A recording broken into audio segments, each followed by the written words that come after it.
What is the role of company culture in the success of a startup?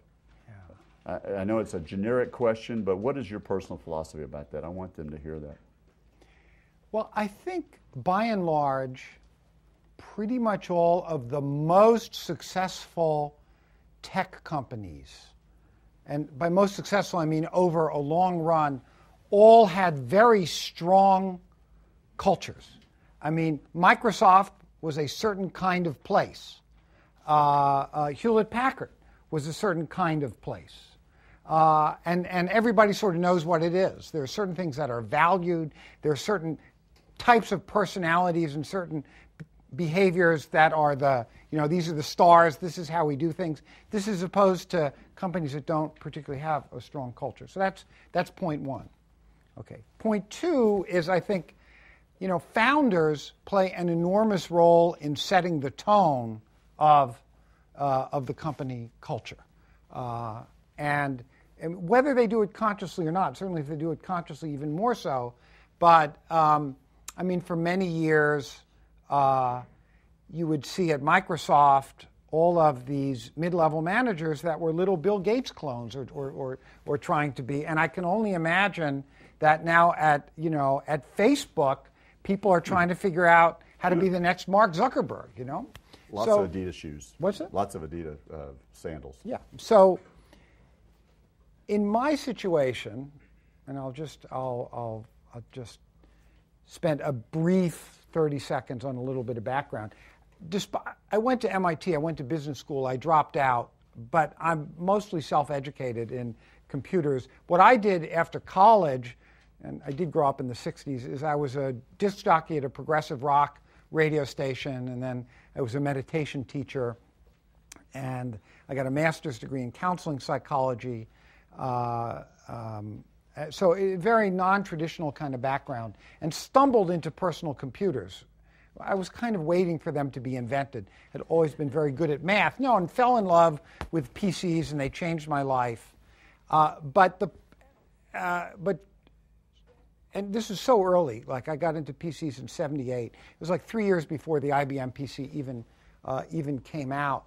And Lotus became very successful unexpectedly. Just to give you some idea, we got funded on a plan that said we do $3 million in revenue. In our first year, we did $53 million, and then we tripled to $150 million in '84, and we went public in '83, and we went from 0 to 2,000 employees in 3 years, during the time I was the CEO. So we were the hyper-growth company of the '80s. And a number of the things that apply to the current hyper-growth companies also apply to us.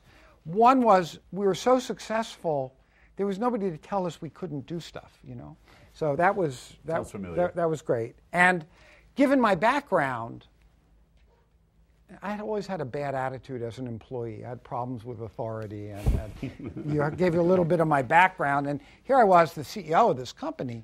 I said, I want this to be the kind of place that even somebody like me would like to work at.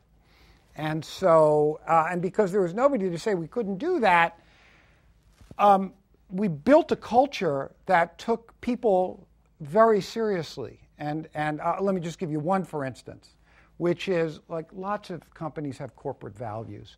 Mostly they get ignored or paid lip service to.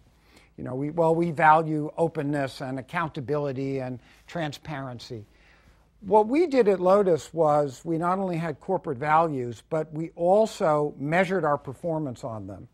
We did a very rigorous annual survey of all the employees on the quality of work life, anonymous and confidential.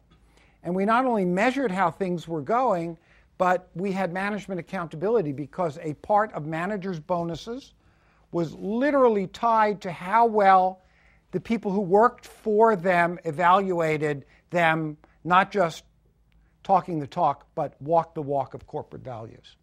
So we structured the thing in a way that said, look, accountability is important, openness is important, and we're going to measure it, and we're going to hold people accountable to it. And that's the way you do anything in business. That's the way you develop products. That's the way you make your financial numbers. We just basically did it around kind of people issues with a commitment to very progressive values. So we had back in the 80s, we had an employee diversity committee without gays and lesbians. This is like 1983. This is like, 10 years before anybody did this, because I said, I want this to be the kind of place that everybody can feel comfortable, working at. Everybody has something to contribute. So that's just who I am.